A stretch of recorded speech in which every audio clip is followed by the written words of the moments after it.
अस्सलाम वालेकुम एवरीवन, कैसे हैं आप सब लोग। हम पढ़ रहे हैं नावल सरकश की एक और न्यू एपिसोड। मुझे ख़ुद को एक्टर तस्लीम कराने का कतन कोई शौक़ नहीं। तुम मुझे बाजू छोड़ने के लिए कह रहे हो। मैं तो अभी मिस्टर चार्ल्स से तुम्हारी टांगें भी उधवाऊँगा। मैंने कहा, अगर ये गड़बड़ करे तो मैं कम अज़ कम इसकी दोनों टांगों में तो गोली मार सकता हूँ ना। चार्ल्स ने इजाज़त तलब अंदाज में पूछा। नहीं नहीं, अब ये इस तरह हाथ आ गया है तो मेरी कोशिश यही होगी कि हम इसके जिस्म पर खराज तक डाले बगैर इसे तुर्की की हुकूमत के हवाले करें, और अगर तुम चाहो तो इसे स्मगल करके बरतानिया भी ले जा सकते हो। ये तुम्हारी हुकूमत का भी मुजरिम है, वहाँ इसका जो मुनासिब समझे वो हशर कर देना। फ़िलहाल मैं इसके साथ खून खराबा नहीं चाहता, बशर्त ये कि मुझे इस पर मजबूर ना करे। मेरे बारे में इतने लंबे प्रोग्राम मत बनाओ। हमान कदरे इत्मीनान से बोला। तुम्हारे हक़ में बेहतर यही है कि मुझे छोड़ दो, वरना नुकसान उठाओगे। मैं इस किस्म की सूरत हाल का पेशगी बंदोबस्त करके चला था। कैसा बंदोबस्त? चार्ल्स ने फ़ौरन पूछा। ये तो कुछ देर तक तुम्हें खुद ही पता चल जाएगा, वो बेपरवाही से बोला। इसका इत्मीनान मुझे खटक रहा था। जिस तरह शुरू में ही इसकी वर्दी मेरी नज़र में खटकी थी, मुझे फ़ौरन ही एहसास हुआ था कि वो इस शख्स की अपनी वर्दी नहीं थी, और इसी एहसास ने मुझे इसकी तरफ बहुत गौर से देखने पर मजबूर किया था। मालूम नहीं किस बेचारे ट्रैफिक सार्जेंट की शामत आई होगी जिसे इसने वर्दी और मोटरसाइकिल वगैरह से महरूम किया होगा। मालूम नहीं वो इस वक्त कहाँ और किस हाल में होगा। मैंने बेपरवाही से कहा, जिस तरह हमने तुम्हें देख लिया इसी तरह तुम्हारे बंदोबस्त को भी देख लेंगे। मैंने मुड़कर देख चुका था। हमारे पीछे कोई गाड़ी नहीं थी। फिर मैंने चार्ल्स से पूछा, क्या हम कल्चरल सेंटर की तरफ जा रहे हैं? नहीं, चार्ल्स ने जवाब दिया, और ड्राइवर से कहा, गाड़ी वापस मोड़ो। गाड़ी सही तौर पर वापस मोड़ने की नौबत नहीं आई। ड्राइवर अभी पूरा यू टर्न लेने में नहीं पाया था कि सामने से गहरे सब्ज़ की एक गाड़ी आंधी तूफान की तरह नमूदार हुई। इसके ब्रेक चरचराए और इसने तिरछी होकर हमारी गाड़ी का रास्ता रोक लिया। मैंने इसकी खिड़की से एक गन की नाल बाहर आते देख चुका था, और ज़्यादा इम्कान यही था कि वह सब मशीन गन की नाल थी। इसी तरफ की खिड़की मुझे दाढ़ी वाले एक शख्स की झलक नजर आई। गाड़ी में गालिबन सिर्फ 2 ही अफराद मौजूद थे। दूसरा ड्राइव कर रहा था, लेकिन इनकी तादाद के बारे में यकीन से कुछ नहीं कहा जा सकता था, क्योंकि बाकी तमाम खिड़कियों के शीशे चढ़े हुए थे और विंडो स्क्रीन समेत तमाम शीशे गहरे रंग के थे। मुझे सामने से ऐसी किसी गाड़ी के आने की तवक्का नहीं थी। मैं सिर्फ यही देखकर मुतमईन हो गया था कि हमारे ताक़ुब में कोई गाड़ी नहीं थी। थाम मैं इस गाड़ी की आमद का अंदाज़ देखते ही खटक गया था, और मुझे बर वक्त एहसास हो गया था कि वह हमान के साथियों की गाड़ी हो सकती थी। मेरा जहन इस वक्त कंप्यूटर की तरह काम कर रहा था। चार्ल्स के हाथों में 2 रिवाल्वर थे, लेकिन इस किस्म के हालात में मुझे इससे कोई ख़ास उम्मीद नहीं थी। जब बिजली किसी तेज़ी से कुछ कर गुजरने की ज़रूरत होती थी, मेरे लिए इसके हाथ से कम अज़ कम एक रिवाल्वर ले लेना ज़रूरी था। इसलिए मुझे हमान के बाजू छोड़ना पड़ते। मैंने सोचा कि बाजू छोड़ने से पहले इसके कंधों के जोड़ अलग ही कर दूं, ताकि वक्ती तौर पर कम अज़ कम वो तो माजूर हो जाए, और जो कुछ होने वाला था इसमें कोई ख़ास किरदार अदा ना कर सके। लेकिन इसका जहन भी यकीनन कंप्यूटर ही की तेज़ी से काम कर रहा था। इसने तो यकीनन गाड़ी को दूर से देखते ही फैसला कर लिया था कि इसे क्या करना था। मैं तो शायद इसके 2-3 सेकंड बाद गाड़ी की तरफ से खबरदार हो सका। इससे पहले कि मैं हमान के बाजुओं पर दबाव बढ़ाता, इसने गर्दन टेढ़ी करके इस तरह मेरे जबड़े पर टक्कर रसीद की कि इसके बाजू पर दबाव बढ़ने नहीं पाया। इसके सर पर हेलमेट था और इसने इसका पूरा फ़ायदा उठाया। टक्कर गो के ज़रा ज़ोरदार नहीं थी, लेकिन इससे इतना ज़रूर हुआ कि इसका एक बाजू मेरी गिरफ्त से निकल गया। साथ ही इसने मुझे हेलमेट से दूसरी टक्कर रसीद की। इसी दौरान इस गाड़ी से सब मशीन गन का ब्रस्ट पड़ा। मुझे इसका पहले ही ख़तरा था। मैं दोनों सीटों के दरमियानी जगह में घुस चुका था। मैंने हमान को छोड़ दिया। मुझे अंदाज़ा हुआ कि सब मशीन गन से ब्रस्ट सिर्फ गाड़ी के टायर नकारा करने के लिए मारा गया था। इसका अपना साथी गाड़ी में मौजूद था। वो अंधाधुंध फायरिंग करने का ख़तरा मोल नहीं ले सकते थे। मैंने देखा हमान चार्ल्स को धकेलता हुआ हैरत अंगेज़ फुर्ती से दरवाज़ा खोलकर बाहर निकल गया। दोनों ही लड़कते हुए बाहर जा गिरे। मैंने भी तेज़ी से गाड़ी से निकलकर इन दोनों के ऊपर जा गिरना चाहा, लेकिन मेरे कद काट के लिहाज से जगह तंग थी। मैं दोनों सीटों के दरमियान से निकलकर दूसरी तरफ के दरवाजे से खातिर ख्वाह फुर्ती से बाहर न पहुंच सका। मुझे एक लम्हे की ताख़ीर होगी, लेकिन यह भी दर हकीकत कुदरत ने मेरी मदद की थी। वो एक लम्हे की ताख़ीर मेरे लिए खुशकिस्मती का बायस रही, क्योंकि इस दौरान चार्ल्स ने बदहवास होकर हमान पर तवातर से कई फायर कर डाले थे। हमान को तो कोई गोली नहीं लगी, क्योंकि मैंने उसे उठकर भागते देखा था, लेकिन अगर मैं इस दौरान इन दोनों पर जा गिरता होता तो एक आध गोली मुझे ज़रूर लग जाती। इसी दौरान सब मशीन गन से एक और ब्रस्ट मारा गया, लेकिन मुझे गोलियों की किसी चीज़ से टकराने या किसी किस्म की टूट फूट की आवाज़ें सुनाई नहीं दी, जिससे मुझे अंदाज़ा हुआ कि यह महज हमें खौफजदा करने के लिए हवाई फायरिंग की गई थी। मैं इस वक्त तक बहरहाल गाड़ी से निकल चुका था, लेकिन गाड़ी के बिल्कुल साथ लगकर सीने के बल लेट चुका था। हम तीनों गाड़ी के एक तरफ के दरवाजे से निकले थे। हमान की मदद के लिए आने वाली गाड़ी दूसरी तरफ थी। मैं इसे देख नहीं सकता था, लेकिन मुझे इतना अंदाज़ा हो गया था कि हमान दौड़कर इस तक पहुंच चुका था। हालांकि चार्ल्स ने इस पर 1-2 फायर मजीद किए थे। इस बदहवासी में भी चार्ल्स ने कम अज़ कम ये अक्लमंदी की कि उठकर खड़ा नहीं हुआ, वरना शायद इसकी खोपड़ी उठ चुकी होती। गाड़ी पर तीसरा ब्रश पड़ा और शीशे की किरचियाँ उड़ने की आवाज़ भी सुनाई दी। मैं दिल ही दिल में ड्राइवर पर फातिहा पढ़ने लगा था, लेकिन मैंने देखा इसी लम्हे वो भी हमारी तरफ के अगले दरवाजे से बाहर लड़काया था और सही सलामत नज़र आ रहा था। इस ब्रश से वो यकीनन बाल बचा था। इसी इसना में शहर की तरफ से सफ़ेद रंग की एक गाड़ी कुछ इसी अंदाज में नमूदार हुई, जिस तरह दूसरी तरफ से गहरे रंग की गाड़ी आई थी। शायद ये वही गाड़ी थी जिसके बारे में चार्ल्स ने मुझे बताया था कि इसमें टर्किश इंटेलिजेंस के लोग थे। बकौल इसके वो हमारी हिफाजत पर मामूर थे। जितने उम्दा तरीके से इन्होंने हमारी हिफाजत की थी, इस पर इन्हें कोई तमगा वगैरह मिलना चाहिए था। मालूम नहीं इतनी देर वो रास्ते में कहाँ अटके रहे थे और अब किस तरह हमारा सुराग पाकर आ रहे थे। मैंने चार्ल्स से दोनों रिवाल्वर छीने। वो इस दौरान लड़क कर मेरे करीब आ चुका था। मैंने घुटनों के बल खड़े होकर गाड़ी की आड़ से ज़रा सा सर निकाल कर पोजीशन लेते हुए गहरे रंग की गाड़ी को देखना चाहा तो पता चला कि वो वापस जाने के लिए टर्न भी ले चुकी थी। टायरों की चिड़चिड़ाहट सुनाई दी। इसका पिछला दरवाज़ा खुला था। हमान आधा अंदर था और आधा दरवाजे पर लटका हुआ था और गाड़ी का टर्न लेने की वजह से झूल कर रह गया था। मैंने बैक वक्त दोनों रिवाल्वर से इस पर फायर किए, मगर इस वक्त तक वो गाड़ी में घुस चुका था और दरवाज़ा बंद हो चुका था। शायद गोलियां गाड़ी पर कहीं लगी हों, लेकिन मैं इसके बाद कुछ भी नहीं देख सका क्योंकि वो मैं फ़ौरन ही दोबारा गाड़ी की आड़ में हो गया था। मेरी तवक्का के एन मुताबिक जवाबन सब मशीन गन का ब्रस्ट आया था। गाड़ी की हालत कुछ और तबाह हो गई। मेरे अब मज़ीद कोई कोशिश करने का कोई फ़ायदा भी नहीं था क्योंकि दोनों रिवाल्वर खाली हो चुके थे। सफ़ेद गाड़ी तूफ़ानी रफ्तार से हमारे करीब पहुंच चुकी थी, लेकिन इसके ड्राइवर ने वहां रुकने की बजाय गहरे सब्ज़ रंग की गाड़ी का ताक़ुब करने का फ़ैसला किया था। वो तेज़ी से हमारे करीब से गुजरती चली गई। मैंने इसकी एक खिड़की से किसी को सर निकाले रिवाल्वर से फायर करते देखा। मैं इस वक्त सब गाड़ी को नहीं देख पा रहा था, लेकिन मेरा अंदाज़ा था कि वो काफ़ी दूर जा चुकी थी। दूसरे ही लम्हे हल्की मशीन गन की तड़तड़ाहट फिर गूंजी। एक टायर फटने का धमाका सुनाई दिया। इसके बाद खामोशी छा गई। मैं चार्ल्स और ड्राइवर कुछ ज़्यादा ही सुकर सिमट कर गाड़ी के अकब में दबके रहे। चंद लम्हे बाद आखिर में ज़रा सा निकाल कर सड़क की तरफ देखा और मायूसी से गहरी सांस लेकर रह गया। तकरीबन 100-150 गज़ आगे सड़क के दूसरी तरफ नशे में वो सफ़ेद गाड़ी ख़तरनाक हद तक तिरछी हुई खड़ी थी। इसके आगे टेनमेंट सा एक दरख्त था। शायद वो इस दरख्त से टकरा चुकी थी। ताहम उम्मीद अफजा बात यह थी कि गाड़ी के दरवाजे खुले थे और 4 अफराद करीब खड़े चारों तरफ से इसका जायज़ा ले रहे थे। सब्ज़ गाड़ी का दूर दूर तक कहीं पता नहीं था। एक लम्हे के लिए मेरी तबीयत में हल्का सा इज़्मिहलाल आ गया। ये तमाम मार्का आरई सिर्फ चंद सेकंड में ख़त्म हुई थी। सब कुछ इससे भी कहीं ज़्यादा तेज़ी से हुआ था। इतनी तेज़ी से किसी एक्शन फ़िल्म के मंजर में होता है। मुझे इस ख्याल से हल्की सी अफसरदगी का एहसास हो रहा था कि सब कुछ अजीब से अंदाज में शुरू हुआ था और अजीब से अंदाज में ही ख़त्म हो गया था। हमान कुछ अजीब बेवकूफ़ाना से अंदाज में ही हमारे काबू में आ गया था। सूरत हाल मुकम्मल तौर पर हमारे हक़ में थी। शायद हमान की वर्दी में कोई हसास आला पोशीदा रहा हो जिसके ज़रिए इसके साथ कहीं सब्ज़ गाड़ी में बैठे हमारी गुफ्तगू सुन रहे हों और इसीलिए बर वक्त इसकी मदद को आन पहुँचे हों, या फिर शायद सब कुछ किसी हद तक इनकी प्लानिंग के मुताबिक हुआ हो। फ़र्क सिर्फ ये था कि जिस तरह हम हमान को काबू में रखने में नाकाम रहे थे, इस तरह वो भी हमें अगवा करके ले जाने में कामयाब नहीं हो सके थे। शायद सफ़ेद गाड़ी की आमद का इस हद तक फ़ायदा ज़रूर हुआ था कि हमान और इसके साथियों ने फ़ौरी तौर पर निकल जाने का फ़ैसला किया था, वरना शायद वो मज़ीद रुकते तो इस मुख्तसर से मार्के को फ़ैसला कौन बनाने की कोशिश करते, हमें साथ ले जाने या वहीं हलाक करने की कोशिश करते। मेरे ख्याल में अगर 2 आदमी एक सब मशीन गन या कुछ और हथियारों के साथ हमान की मदद के लिए आन भी पहुँचे थे तो ये कोई ज़्यादा अहम बात नहीं थी। काबू में आए हुए शिकार को इस तरह हमारे हाथ से निकलना नहीं चाहिए था, लेकिन शायद मैं खातिर ख्वाह फुर्ती का मुजाहरा नहीं कर सका था। सिचुएशन से सही तौर पर नहीं निमट सका। फिर मैंने ये सोचकर अपने आप को तसल्ली दी कि किस्मत हमेशा मस्बत मकासद रखने वालों पर ही मेहरबान नहीं रहती, कभी कभी वो बुरे लोगों पर भी मेहरबान होती है। शायद कुदरत ने अपने इसी अमल को ढील देना करार दिया है। इसमें कुदरत की ना जाने कितनी मसलहतें कारफरमा होती हैं। फिर एक बात ये भी थी कि हमान मेरे लिए इतना अहम मसला नहीं था, बल्कि वो सिरे से मेरा मसला ही नहीं था। मुझे इसमें अपनी ज़हनी और जिस्मानी तवानाई सर्फ करने की ज़रूरत नहीं थी और ना ही मेरे गमज़दा होने की कोई तुक थी। मुझे तो अब सिर्फ यही फ़िक्र करनी चाहिए थी कि जल्द अज जल्द और बखैर आफियत पाकिस्तान रवाना हो जाऊँ। मैंने चार्ल्स और ड्राइवर को बताया कि इन्हें गाड़ी के अकब से निकल आना चाहिए। हम तीनों तेज़ कदमों से चलते हुए सफ़ेद गाड़ी तक पहुँचे।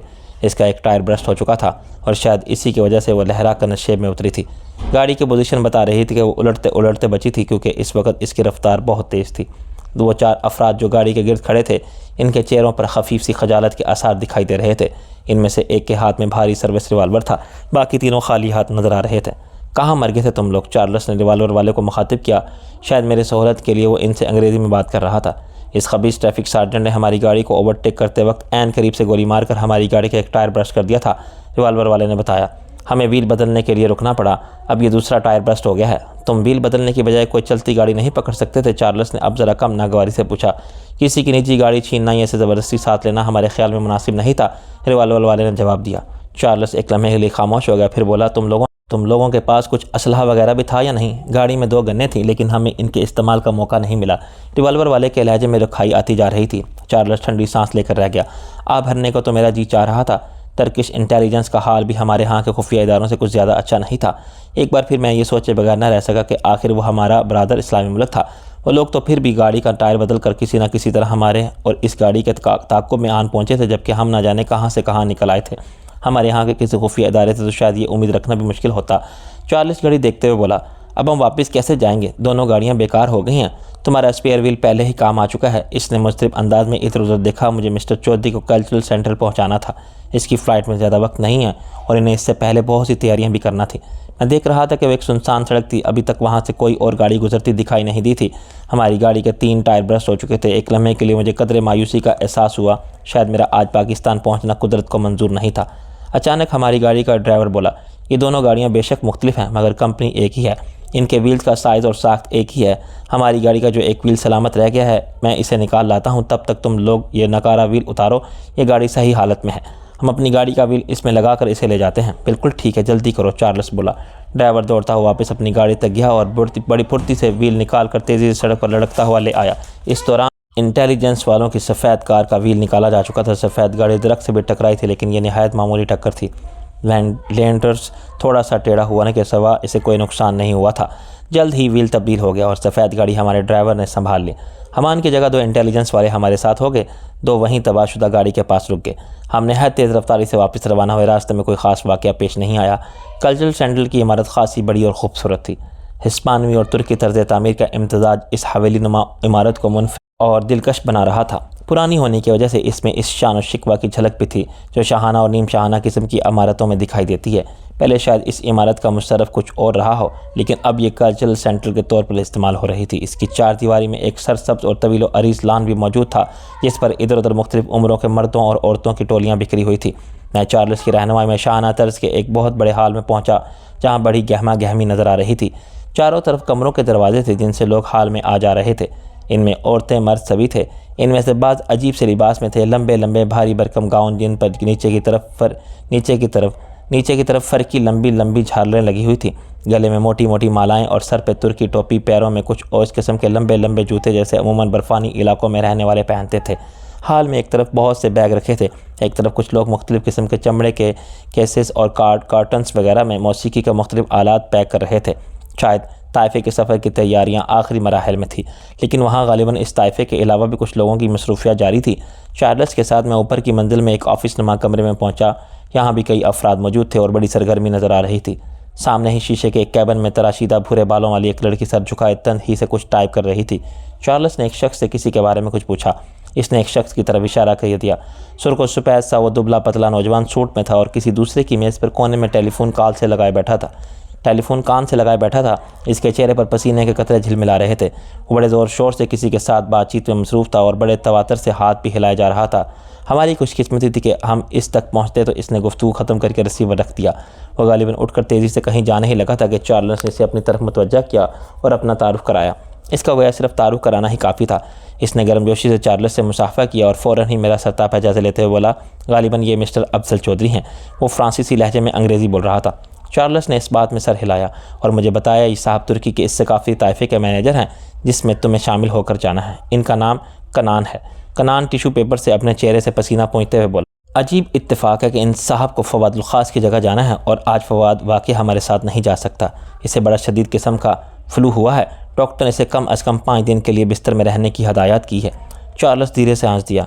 कनान बराह रास्त मुझसे मुखातिब हुआ, हमारे पास वक्त कम है। हमारी प्लानिंग थोड़ी सी गलत हो गई है, जिसकी वजह से बाज़ काम बड़े गलत वक्त पर यानी आखिरी लम्हों में हो रहे हैं। मैं आपको अपनी एक असिस्टेंट के हवाले कर देता हूँ। वो आपको सफ़र के लिए तैयार करा देगी। हमें एक कास्ट्यूम ही में जाना है, थोड़ा सा मेकअप भी होगा।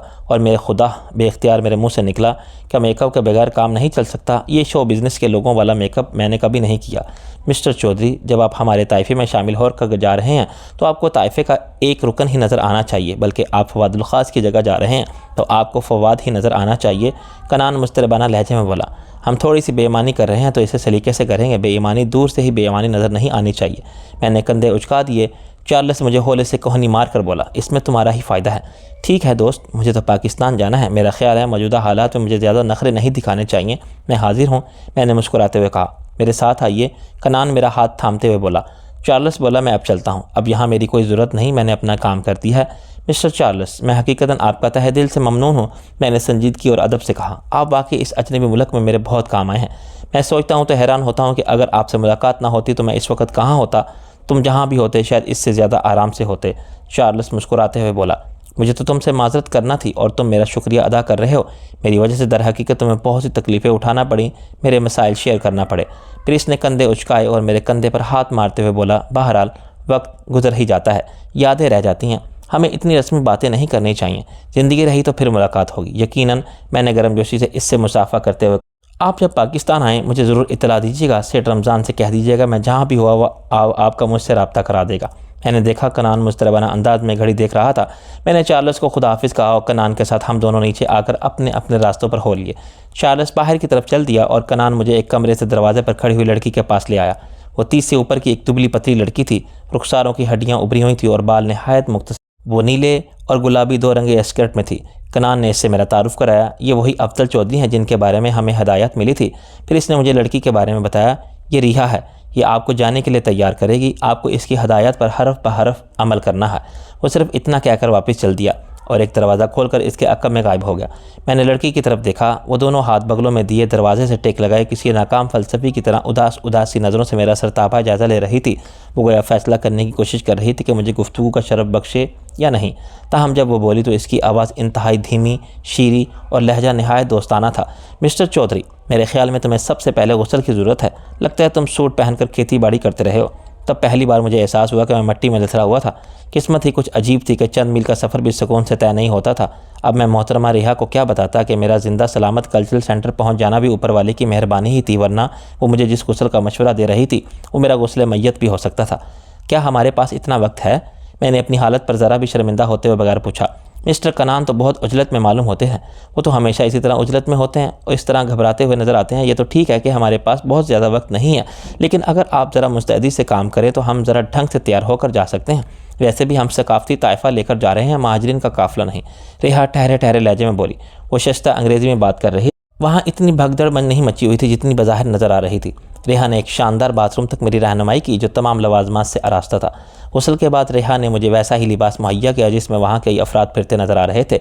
वही लंबा सा भारी भरकम चोगा या गाउन, नीचे लंबे कुर्ते से मुशाबह कमीज़, भारी भरकम जूते और तुर्की टोपी, गले में मालाएँ और न जाने क्या कुछ। मैंने इस लिबास में ख़ुद को कार्टून महसूस किया, लेकिन रेहा मेरा जायज़ा लेते हुए तमानिया से सर हिलाकर बोली, जच रहे हो, फवादुल ख़ास से ज़्यादा जच रहे हो। मैंने धीमे लहजे में कहा, अगर मेरा दिल रखने को कह रही हो तब भी मैं इस पर खुश हूँ। इसके फीके से होंठों पर फीकी सी मुस्कुराहट उभरी और मुझे पीछे आने का इशारा करते हुए वो एक तरफ को चल दी। इस बार हम जिस कमरे में पहुँचे वो एक तवील अरीज़ मेकअप रूम था। वो गालिबन एक बहुत बड़े थिएटर की मेकअप की ज़रूरियात पूरी करने के लिए काफ़ी था। मुझे बाद में मालूम हुआ कि इस इमारत में एक बहुत बड़ा ऑडिटोरियम भी मौजूद था, जहाँ तकरीबन हर रोज़ कोई ना कोई ड्रामा या कल्चरल शो वगैरह दिखाया जाता है। वो खालिस्तान दफ्तरी किस्म की इमारत नहीं थी। वहाँ फ़न और सकाफ़त के शोबे से मुतल्लिक तकरीबन तमाम ज़रूरियात पूरी करने का इंतज़ाम था। हत्ता कि दूसरे शहरों से या दूसरे मुल्कों से आने वाले फ़नकारों को भी अगर किसी वजह से होटल में ना ठहराया जा सकता हो तो यहाँ ठहराया जा सकता था। यहाँ इनके क़याम ताम का माकूल इंतज़ाम था। मुझे दीवार गिर आइनों में से एक के सामने ऊंची कुर्सी पर बिठा दिया गया और रिहा की हदायत पर मोटी सी एक खातून ने मुस्तैदी से मेरा मेकअप शुरू कर दिया।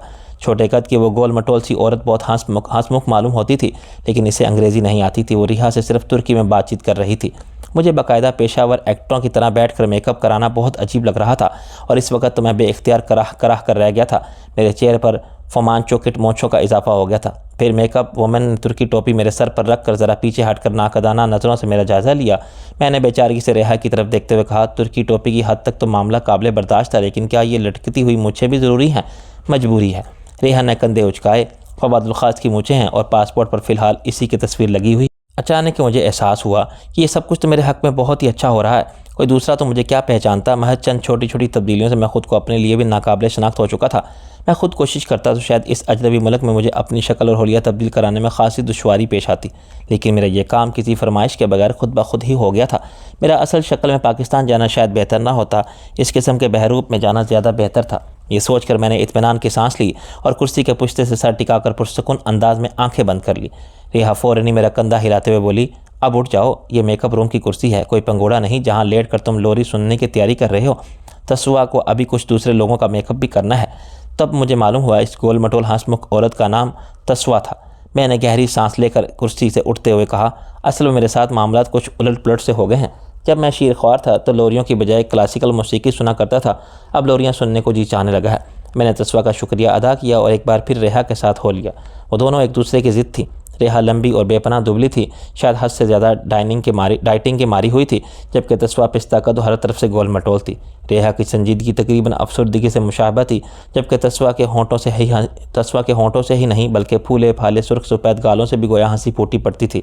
रास्ते में रेहा बोली, तुम अपना सामान मेरे हवाले कर दो, मेरे पास इस ब्रीफ केस के सिवा कुछ नहीं है। मैंने इसे अपना ब्रीफ केस दिखाया जो कुछ ज़्यादा ही ब्रीफ था। तुम कुछ लेकर तो नहीं जा रहे हो? इसने सरसरी लहजे में पूछा। क्या मतलब?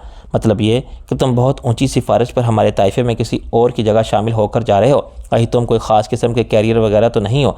ड्रग माफिया के आदमी तो नहीं हो? ब्राउन शुगर वगैरह तो लेकर नहीं जा रहे? मेरा मतलब है हीरोइन वगैरह, इसने वजाहत की। ओहो, मैं गहरी सांस लेकर रह गया।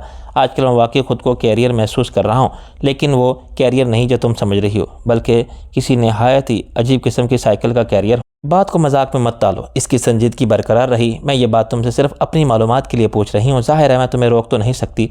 तुम्हें वाकई अपनी मालूमात में इजाफे की कोशिश करनी चाहिए, क्योंकि तुम्हारी मालूमात बहुत ही नाकस हैं। मुझे ऐसा मस्कीन और बेसरो सामान आदमी तुम्हें ड्रग माफिया का कैरियर नज़र आ रहा है? खैर, तुम्हारा भी कसूर नहीं। ड्रग माफिया ने वाकई दुनिया में अपने पंजे इतने फैलाए हैं कि हर शख्स को अपने साथ चलते हुए शख्स पर ड्रग माफिया के आदमी का शक होता है। लेकिन तुम्हारी इत्तला के लिए अर्ज़ है कि तुर्की से पाकिस्तान की तरफ पाउडर्स लेकर कोई ऐसा शख्स ही जा सकता है जिसका जहनी तवाज़ुन दुरुस्त ना हो। ये पाउडर लेकर जाने का नहीं बल्कि लेकर आने का रूट है। मैंने मुलायमत से इसे समझाया। मुझे इन बातों का ज़्यादा इल्म नहीं, मैंने तो एहतियातन पूछ लिया था। वो कंधे उचकाते हुए बोली। कुछ देर बाद रवानगी का ऐलान हो गया। बड़ी सी एक खूबसूरत और एयर कंडीशन कोच हमें लेने आई। कुछ मजदूर टाइप लोगों ने हमारा सामान इस पर लादा। कनान, रेहा और एक तीसरे शख्स ने फ़र्दन हम सब का यूँ मुआयना किया जैसे स्कूल में बच्चों की इंस्पेक्शन हो रही हो। फिर हम कतार बनाकर कोच में सवार हुए। ताइफे में 4 खूबसूरत और खुश अदा लड़कियाँ भी शामिल थीं। कोच रवाना हुई तो सब आपस में हंसी मजाक और चहले कर रहे थे, लेकिन मुझसे कोई बात नहीं कर रहा था। मुझे अंदाज़ा हुआ कि इन सब को मालूम था कि मैं जाली फवादुल ख़ास था और तुरक नहीं था, लेकिन इन्होंने इस बात को कोई अहमियत नहीं दी थी और ना ही किसी ने इस सिलसिले में मुझे कुरेदने की कोशिश की थी। रास्ते में लड़कियों ने डफ बजा कर कुछ गाना शुरू कर दिया। मर्द भी इनका साथ देने लगे। इन्होंने गोया रास्ते में ही अपना सकाफती शो शुरू कर दिया था। इनकी मौसीकी भी अरबी में मौसीकी की झलक थी और इनमें से बेशतर के नाम भी अरबी ही मालूम होते थे। गाने के दरमियान इन सब के कह के भी गूंजने लगते थे। एयर कंडीशन कोच के शीशे बंद होने की वजह से गालिबन ज़्यादा शोर बाहर नहीं जा रहा था। इसके बावजूद सिग्नल वगैरह पर दूसरी गाड़ियों के लोग हमारी गाड़ी की तरफ मुतवज्जा होते जाते थे। मुझे याद आया कि हमारे यहाँ अक्सर बारातें इसी तरह सफ़र के दौरान बसों या वैगनों में गाती बजाती अपनी मंजिल की तरफ जाती थी। आखिरकार हम लोग एयरपोर्ट जहाँ पहुँचे और सरसरी अंदाज में ज़ाब्ते की कार्रवाइयों से गुजरने के बाद टर्किश एयरलाइंस के एक जंबो जेट में सवार हो गए। मेरे ख्याल में एक मुश्किल मरहला था, लेकिन मेरी तवक्को से कहीं ज़्यादा आसानी से तय हो गया। तैयारे के फ़िज़ा में बुलंद होने के बाद जब इसकी परवाज़ हमवार हो गई तो मैंने बेल्ट खोलकर सीट के पिछले से टिका लिया और आंखें बंद करके जिस्म को ढीला छोड़ दिया। मुझे उम्मीद हो चली थी कि जिस तरह इस्तांबुल के एयरपोर्ट पर ताइफे के हमरा जहाज़ में सवार होना कोई मसला साबित नहीं हुआ था, इसी तरह इस्लामाबाद एयरपोर्ट पर इन लोगों के साथ कस्टम और इमिग्रेशन वगैरह से निकलना कोई मसला नहीं होगा। तमानियत के इस एहसास के साथ मेरे असाब पर एक अजीब मीठी मीठी लज्जत आमेज़ थकन छा गई। एक मुद्दत गुजर गई थी कि मैं एक लामुतनाही से हंगामा के सफ़र में था। ये सफ़र गोया ख़त्म होने ही में नहीं आ रहा था। इस जंजीर का सिलसिला कहीं टूटता ही नहीं था, एक कड़ी के बाद दूसरी कड़ी। अब मैं वतन वापस जा रहा था। यकदम ही गोया मेरे दिल में आराम की ख्वाहिश जाग उठी थी। ऐसा आराम जिसे मैं अंदेशे और वसवसे एहसास में सरसराहट पैदा ना करें। नींद की हालत में भी ख़तरात के एहसास से रगों पे में सनसनी न दौड़ती हो, लेकिन ऐसा मुमकिन नज़र नहीं आता था। कहने को अब मैं वतन वापस जा रहा था, लेकिन वहाँ भी ना जाने किस तरह के हालात मेरे मुंतज़र थे। ये सोचते सोचते मेरा जहन कनूदगी में डूब गया। तैयारा जब इस्लामाबाद एयरपोर्ट उतरा तो रात के 9 बज रहे थे। एयरपोर्ट पर बड़ी रौनक और चहल पहल नजर आ रही थी। हम किसी खुसूसी तैयारे में नहीं आए थे, इसमें दूसरे आम मुसाफिर भी मौजूद थे। पहले इन्हें निकल जाने का मौका दिया गया, बाद में हम अराइवल लॉन्च में आए जहाँ वजारत सकाफ़त का सेक्रेटरी लेवल का कोई ब्यूरोक्रेट ताइफे को रिसीव करने आया हुआ था। इसके साथ स्टाफ के कुछ लोग और चंद प्रेस फोटोग्राफर वगैरह मौजूद थे। बड़ी तरतीब और सलीके से प्रोटोकॉल के मुताबिक तारुफ वगैरह के मराहल तय होने लगे। मुसाफिर होने लगे।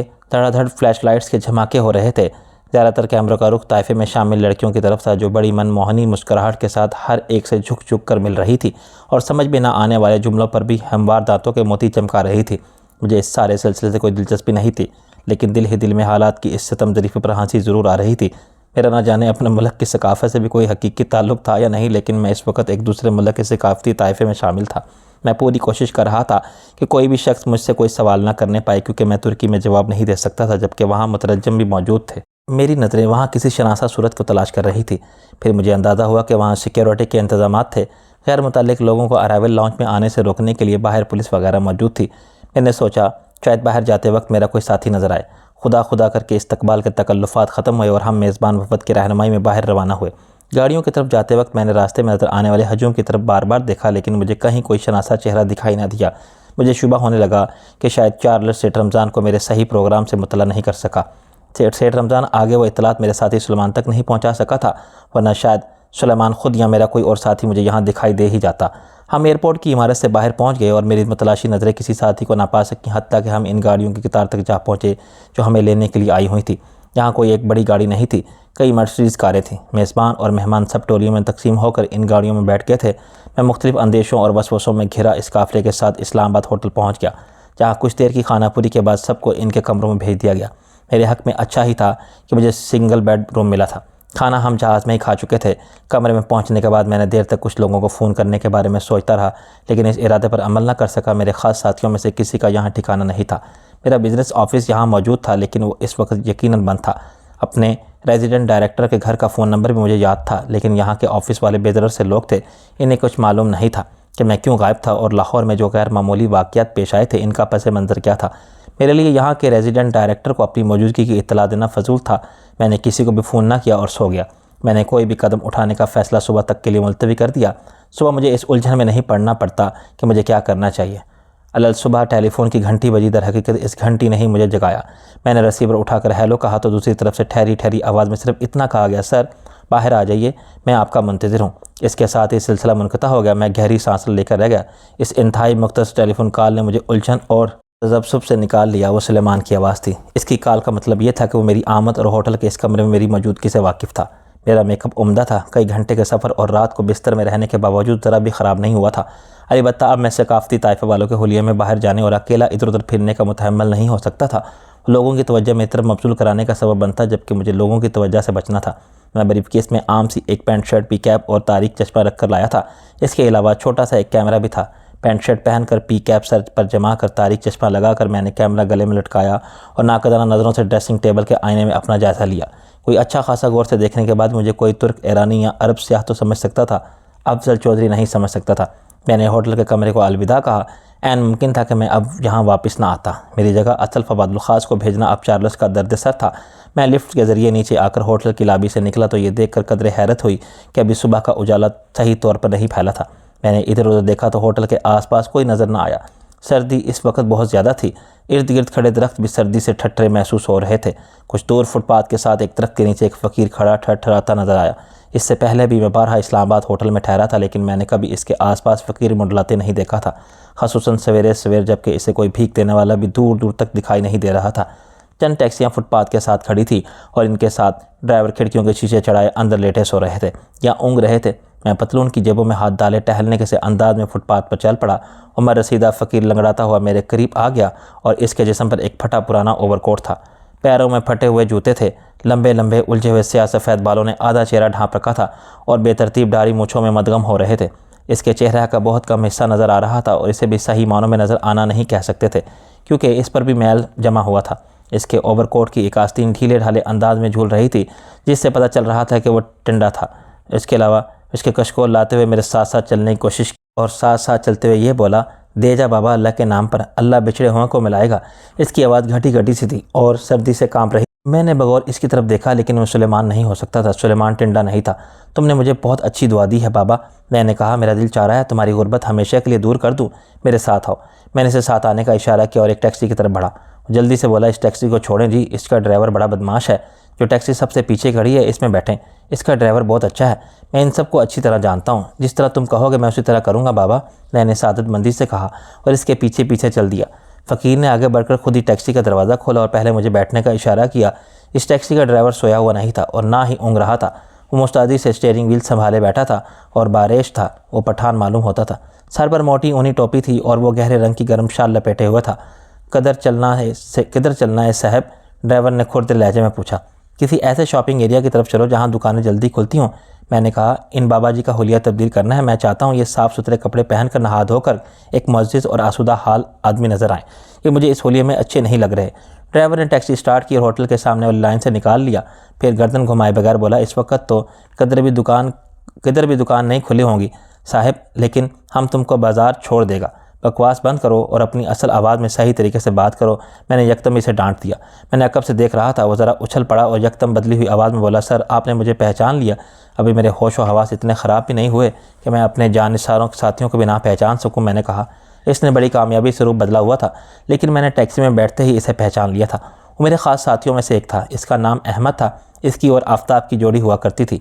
आफ्ताब भी मेरा ख़ास साथी था। दोनों दोस्त हुआ करते थे और इकट्ठे ही मेरे साथ थे, लेकिन किस्मत से आफ्ताब ब्लैकबर्ड के हाथों मारा गया। ब्लैकबर्ड एक ख़ास किस्म के चंपनेजी थे जो रेड डॉट ने पाले हुए थे। मुझे अपना हर जानिसार साथी बहुत अजीज़ था। आफ्ताब की मौत ने मेरे दिल में भी घाव डाला था, लेकिन अहमद तो अरसे तक संभल नहीं सका था। ताहम इसी वाक़े ने इसके दिल में आतिश इंतकाम भी तेज़ तर कर दी थी। टैक्सी में बैठने के बाद मैंने भिखारी का भी ज़्यादा करीब से और ज़्यादा गौर से जायज़ा लिया था। वो सुलेमान ही था, लेकिन इसका मेकअप अब बहुत उम्दा था। हालांकि अहमद की दाढ़ी असली थी, जो यकीनन इसने मेरी अदम मौजूदगी में बढ़ाई थी, लेकिन सुलेमान की मसनूई दाढ़ी इससे बेहतर मालूम हो रही थी। मुझे इसके मसनूई होने का यकीन सिर्फ इसलिए हो सका था कि इसमें सफ़ेदी गालिब थी, जबकि सुलेमान बमुश्किल 30 साल का नौजवान था। सुलेमान, तुम अलबत्ता चंद सेकंड के लिए मुझे बेवकूफ़ बनाने में कामयाब हो गए थे, मैंने बेकारी की तरफ मुड़ते हुए कहा, ख़ुसूसन इस बाजू की वजह से जिससे तुम अपने आप को टुंडा ज़ाहिर कर रहे थे। ये तुमने क्या तरकीब की है? इंसान ओवरकोट की आस्तीन में भी बाजू को इस तरह तो दोहरा नहीं कर सकता कि वो टुंडा नज़र आए। गाड़ी में एक लम्हे के लिए खामोशी छा गई। सिर्फ इंजन की खफीफ सी सरसराहट सुनाई दे रही थी। आखिरकार सुलेमान ने खनकार कर गला साफ़ किया और अपनी असल आवाज़ में बोला, सर ये कोई तरकीब वगैरह नहीं थी, मेरा बाजू वाकई कटा हुआ है, मैं सचमुच का टुंडा हूँ। अरे, इसके लहजे में कतन कोई तासुब वगैरह नहीं था। इसने नहायत शगुफ्ता लहजे में मुझे इत्तला दी। मेरे दिल पर घूंसा सा लगा। मैं इसकी तरफ देखता रह गया। मेरी ज़ुबान पथरासी गई। मेरी समझ में न आया कि क्या कहूँ। सुलेमान अपनी जाड़ जनकार दाढ़ी में उंगलियां फेरते हुए हंसकर बोला, सर आप तो उदास हो गए। इसमें उदासी की क्या बात है? इस तरह तो होता है। इस तरह के कामों में इतनी बेदर्दी से अपने बारे में बात मत करो। मुझे संजीदगी से बताओ, ये किस तरह हुआ? मैंने कोशिश की कि मेरे लहजे में इर्ताश पैदा ना होने पाए। छोड़ें सर, आप इतनी सी बात को इतनी अहमियत क्यों दे रहे हैं? वो बेपरवाही से बोला, मेरा बायां बाजू ही तो कटा है, दायां तो अब भी सलामत है। मुझे तो खुशी है कि मैं अब भी पहले की तरह आपका दोस्त दस्ते बाजू हूँ। मैं अब भी हर काम पहले ही की तरह कर सकता हूँ। मैंने ये नहीं पूछा था कि तुम्हारी कारकर्दगी में कोई फ़र्क तो नहीं पड़ गया।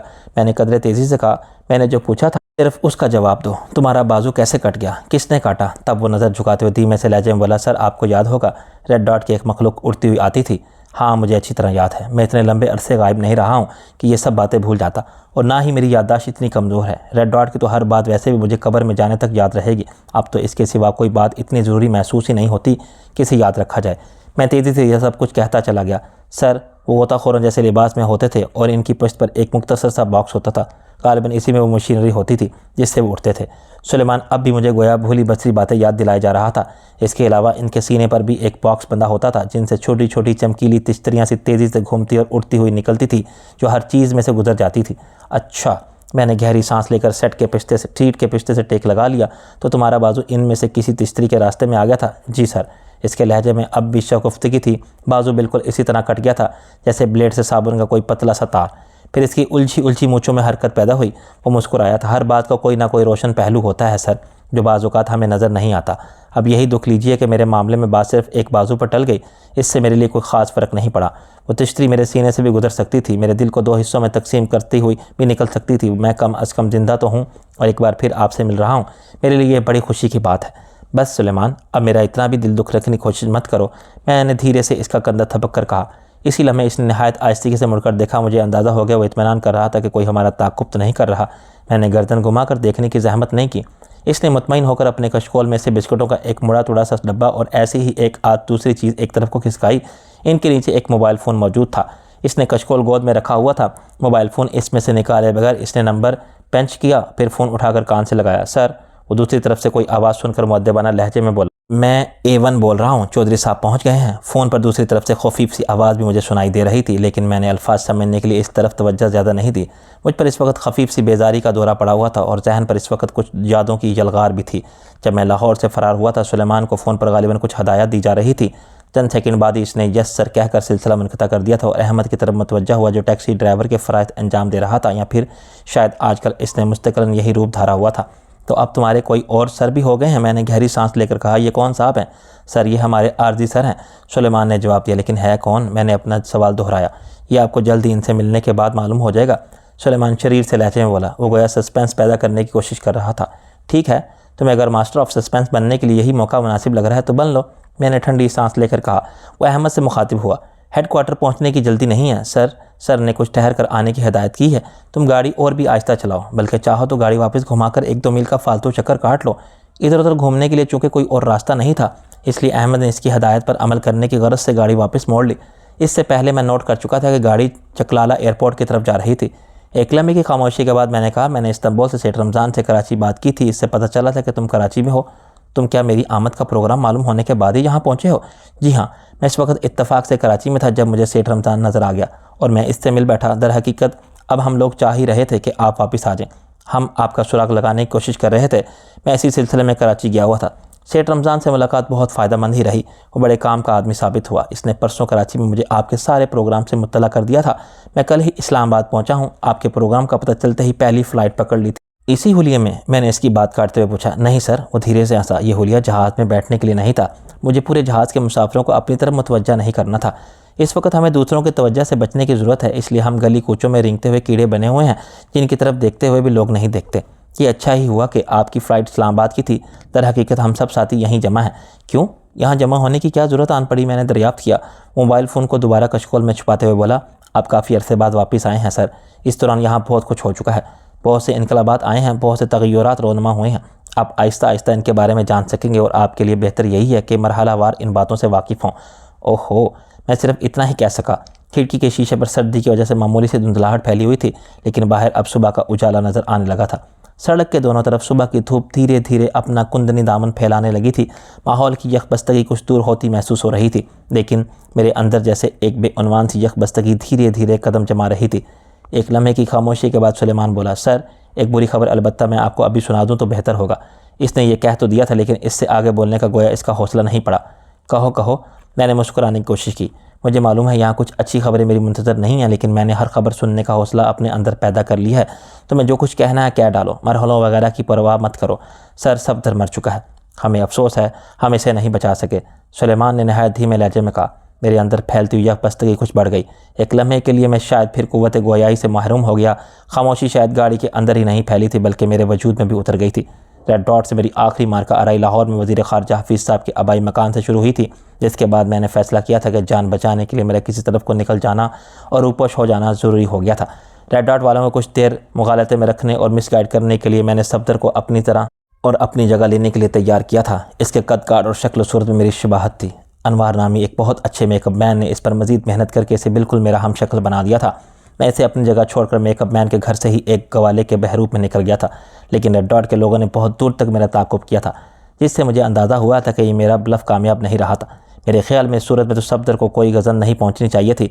सुलेमान गोया मेरे ख्यालात को पढ़ते हुए बोला, रेड डॉट वालों ने सिर्फ चंद लम्हों के लिए धोखा खाया था कि वो आप हैं, और वो चंद लम्हे सफदर के लिए मौत का पैगाम बन गए। इस पर किसी ऐसी गन से फायर किया गया था कि इसका पूरा वजूद गोया जलकर कोयला हो गया था। हमने बड़ी मुश्किल से इसकी लाश को बचाया, लेकिन जब तदफीन के लिए इसे गुस्ल दिया जाने लगा तो लाश बिल्कुल रेत के बुत की तरह बिखर गई। बस यूँ समझिए कि हमने सफदर की लाश को नहीं, बल्कि स्याह रेत की एक ढेरी को दफन किया था।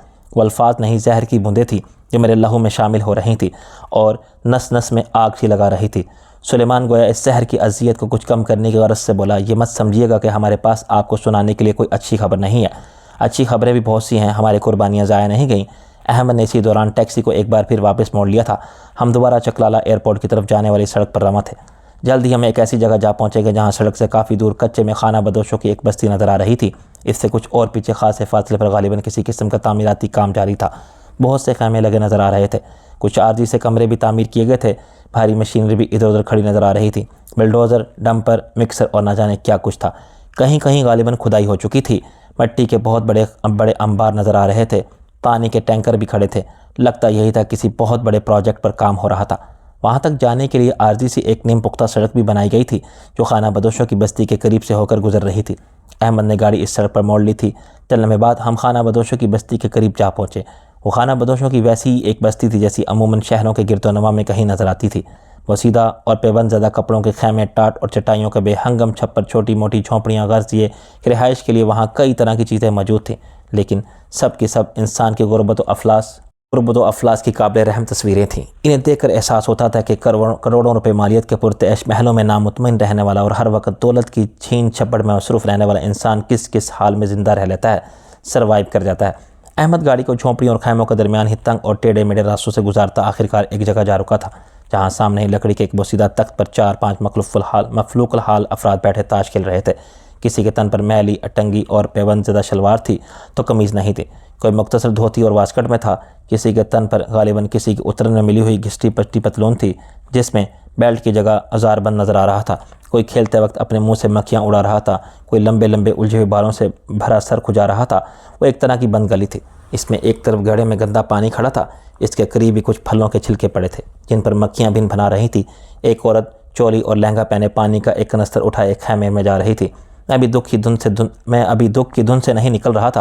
मैं खुदा की इस बस्ती का गौर से जायज़ा ले रहा था, लेकिन अभी तक मेरे जहन में यह सवाल नहीं उभरा था कि अहमद और सुलेमान मुझे यहाँ क्यों लाए थे। शायद मैं लाशाउरी तौर पर इस एहसास से मुतमईन था कि वो यहाँ आए थे तो कोई मकसद तो ज़रूर हो रखा होगा। ताश खेलते हुए मर्द गर्दनें घुमाकर हमारी तरफ देख रहे थे। इन सभी की आंखें चुंधी चुंधी सी लग रही थी। मेरे जहन पर जमी अफसरदगी की धुन से कुछ भोले बिस्से से मनाजिर झांक रहे थे। ये माहौल, ये खैमे, ये बस्ती, ये गिरदो पेश मुझे कुछ जाना पहचाना सा लग रहा था। कुछ यूँ महसूस हो रहा था जैसे मैं यहाँ पहले भी आ चुका था, इन लोगों को पहले भी देख चुका था, इस माहौल से पहले भी गुजर चुका था। फिर मुझे याद आया कि दर हकीकत मैं इससे मिलते जुलते माहौल में अपनी नौजवानी के कुछ दिन गुजार चुका था। इस तरह खाना बदोशों की एक बस्ती हुआ करती थी जिससे वो कुछ दूर छोटी सी एक कंस्ट्रक्शन कंपनी ने डेरा डाला हुआ था। वो कंपनी एक पुल तामीर कर रही थी। मैं इस कंपनी में अकाउंटेंट और कैशियर हुआ करता था। खाना बदोशों की बस्ती में लाली रहती थी जो कंपनी के मजदूरों के साथ पत्थर तोड़ती थी और बाद में मलक की सफ़े अव्वल की अदाकारा सितारा बनी थी। और इसके साथ ही यादों की एक लामुतनाही सिलसिला था जिसमें दिल को गदगदाने वाले लम्हे भी मुकीद थे और खून के आंसू रुलाने वाले भी। मैंने एहसास के थके थके हाथों से लाशाउर का एक दरीचा बंद किया। ये ऐसी यादों में उलझने का वक्त नहीं था और दिल ही दिल में इसके लिए आमादा था। लकड़ी के तख्त पर मौजूद अफराद में से एक ने अपने पत्ते रख दिए और तख्त से उतर आया। वो मुख्तसर धोती और फटी हुई वास्कट में था। इसका रंग गंदमी था मगर अपने दूसरे साथियों में वो गोरा लग रहा था क्योंकि वह सब सांवले थे। वो लंबा और दुबला था मगर इसका जिस्म वर्जिशी था। इसकी फटी हुई वास्कट के बटन खुले थे। दुबले पतले जिस्म में भी फटे फटकते दिखाई दे रहे थे। सुलेमान टैक्सी से उतरकर मेरे लिए दरवाज़ा खोलकर खड़ा हो गया। मैंने उतरकर चारों तरफ नज़र दौड़ाई।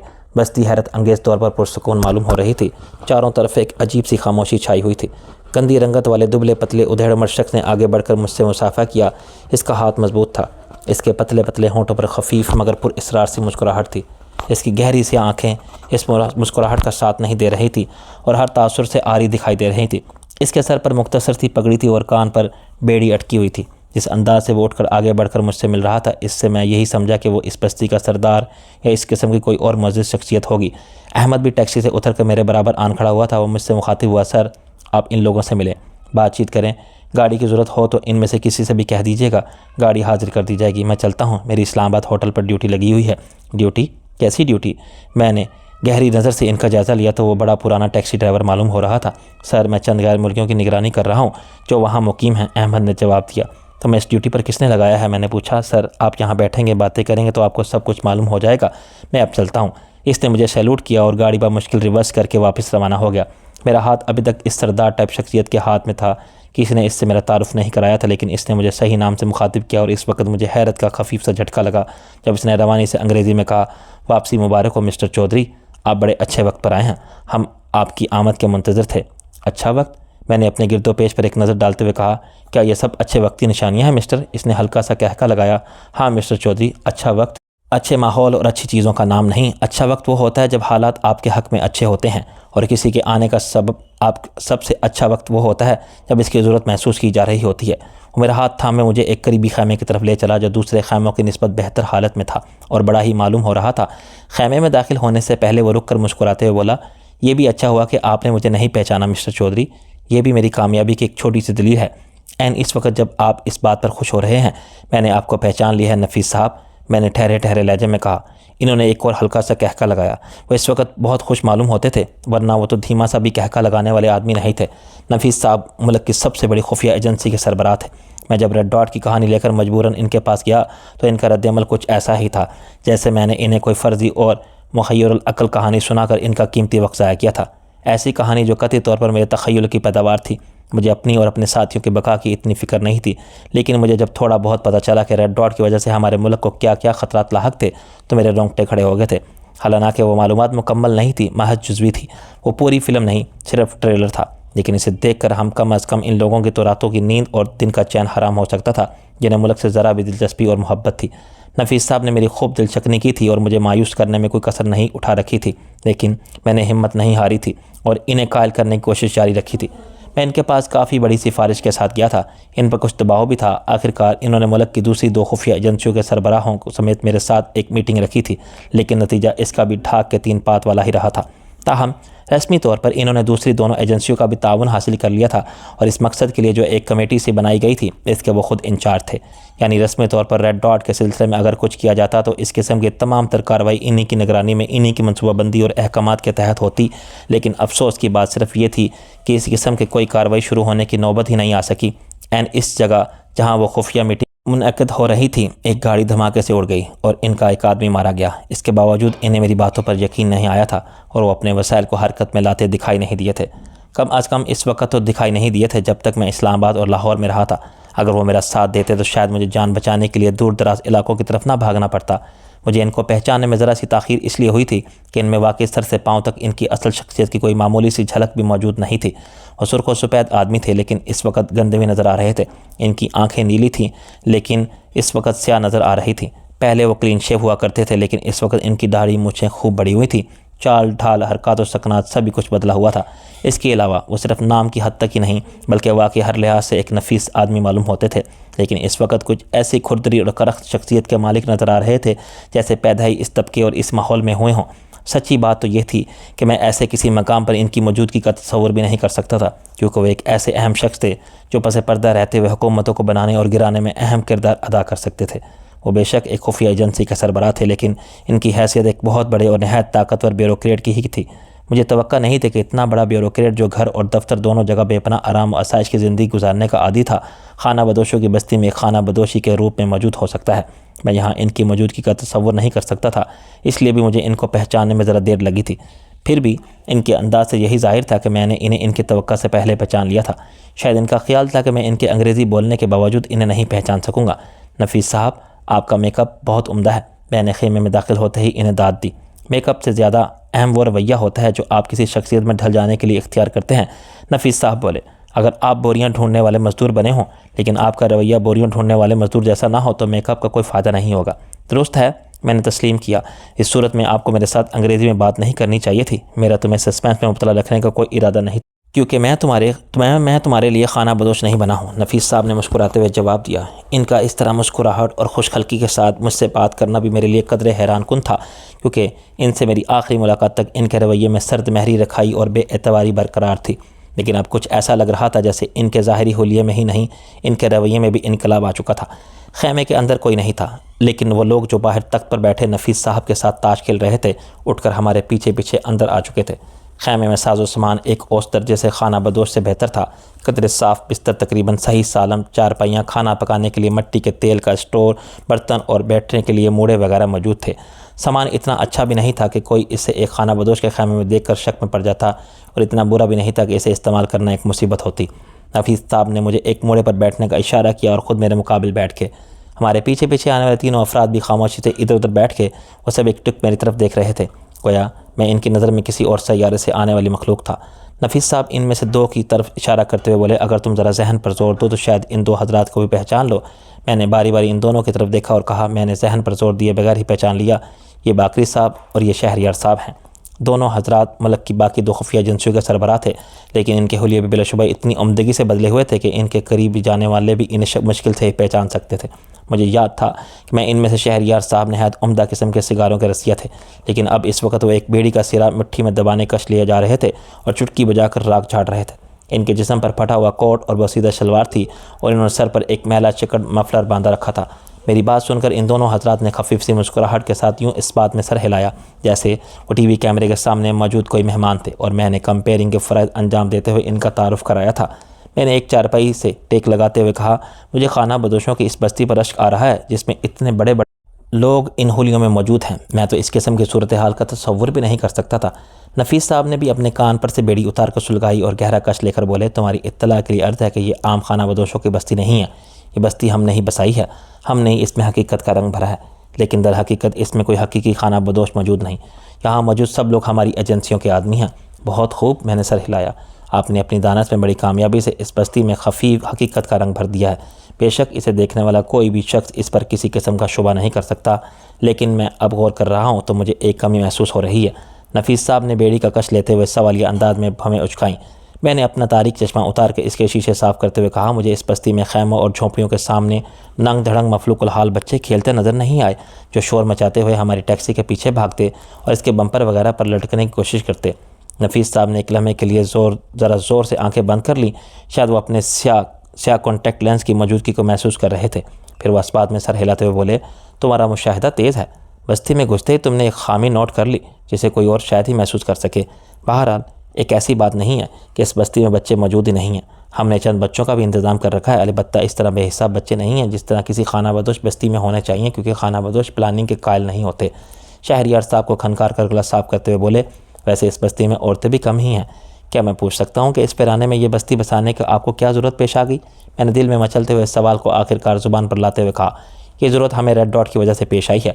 नफीस साहब ने बिला तामुल जवाब दिया। Red dot? मैंने मसनूई हैरत से कहा। आपके फरमान के मुताबिक तो इस किस्म की किसी तंजीम का कोई वजूद नहीं था, वो महज मेरे तख़य्युल की पैदावार थी, साइंस फिक्शन था। आप इसके लिए इतने तरद्दुद में क्यों कर पड़ गए? मैंने रेड डॉट की वजह से जो तकलीफ़ें उठाई थीं वो तो अपनी जगह थी, लेकिन नफीस साहब के रवैये ने मुझे जो अजियत पहुँचा और इनकी बेएतनाई की वजह से मेरे लिए जितनी दुश्वारियाँ पैदा हुई थीं, इनकी कुछ न कुछ तलखी शायद मेरे लहजे में झलक आई थी। लेकिन अब तो नफीस साहब गोया मेरी तलखी से भी लुत्फ़अंदोज़ हो रहे थे। इन्होंने एक बार फिर हल्का सा कहखा लगाया। फिर वो नहायत मुतहम्मिल और संजीदगी से बोले, डियर अफजल चौधरी, इस वक्त के और अब के हालात में बहुत फ़र्क है।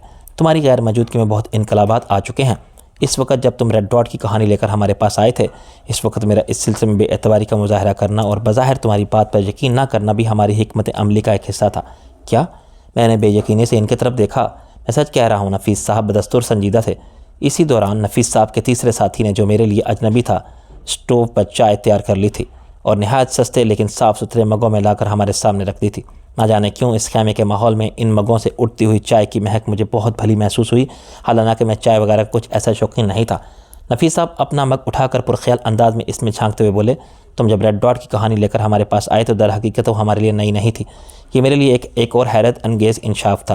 वो मेरे यके बाद दीगरे हैरत का नए से नया झटका देने पर तुले हुए थे। वो बात जारी रखते हुए बोले, हमें सुराग मिल चुका था कि बहुत से गैर मुल्की, जिनमें अक्सरियत सफ़ेद फामों की थी, ना जाने किस किस हैसियत की आड़ में हमारे मुल्क में कुछ अजीब व गरीब और पुरअसरार किस्म की सरगर्मियों में मसरूफ़ थे, जिन्होंने अस्पाई सरगर्मियों को भी पीछे छोड़ दिया था। लेकिन हमारे पास कोई ठोस तफसीलात नहीं थी। पहली बार हमारे पास कुछ तफसीलात तुम लेकर आए, जिन्हें आपने झुठला दिया था। मैंने कहा, हमने तुम्हारी ही भलाई की खातिर ऐसा किया था। नफीस साहब तहम्मुल से बोले, मेरी भलाई की खातिर? मैंने एक बार फिर बेयकीनी से इनकी तरफ देखा। हाँ, तुम्हारे साथ मीटिंग से पहले हमें यह नहीं मालूम था कि इन लोगों की बाकायदा कोई तंजीम है जिसका नाम रेड डॉट है और जिसने दुनिया के तमाम माफियाओं को पीछे छोड़ दिया है। इनके मकासद इतने ऊंचे हैं और वो साइंसी तौर पर इतने ज़्यादा तरक्की याफ्ता हैं। ये बातें हमें पहली बार तुमसे ही मालूम हुई थी, क्योंकि तुम इत्तफाक से और इनकी नज़र अनायत से इनके इंतहाई खुफिया ठिकानों की सैर कर चुके। लेकिन अफसोस कि तुम इन तक हमारी रहनुमाई नहीं कर सकते थे। अगर मैं दोबारा इन ठिकानों तक पहुँचने के काबिल होता तो मैं खुद ही अपने साथियों की मदद से इनसे निमटने की अपनी सी कोई तदबीर करता। मेरे लहजे में अब भी गैर इरादी तौर पर हल्की सी तलखी थी।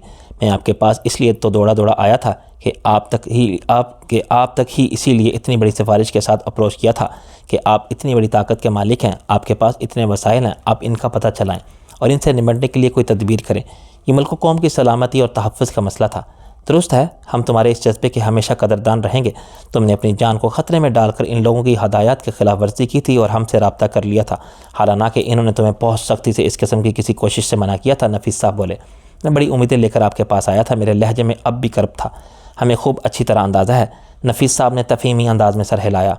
हमें यह भी अंदाज़ा है कि हमारे रवैये से तुम्हारे दिल पर क्या गुजरी होगी।